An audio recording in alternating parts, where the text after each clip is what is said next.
Тројцата напаѓачи кои до смрт го претепаа Никола Саздовски ќе одговараат за свирепо убиство.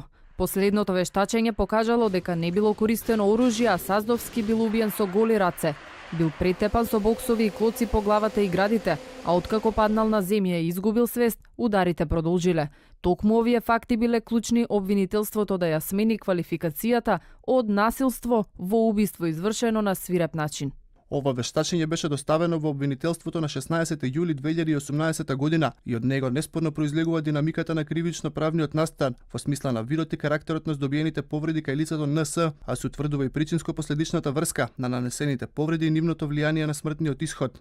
По промената на делото, двајцата притворени напаѓачи повторно ќе бидат однесени на распит во обвинителството. За третиот сторител се распишува меѓународна потерница. Обвинителството ќе бара и психијатриско вештачење на напаѓачите кои се во истражното оделение во Шутка. Првичната казна која беше предвидена за насилство се движеше меѓу 3 и 10 години, но за новото дело има потешка затворска казна. Со затвор најмалку 10 години или со доживотен затвор ќе се казни тој што друг ќе лиши од живот на свиреп или подмолен начин, стои во членот 123 од Кривичниот законник. Никола Саздовски беше претепан до смрт на автобуската станица во автокоманда на 29 јуни. По 10 дена борба за живот почина на Карил.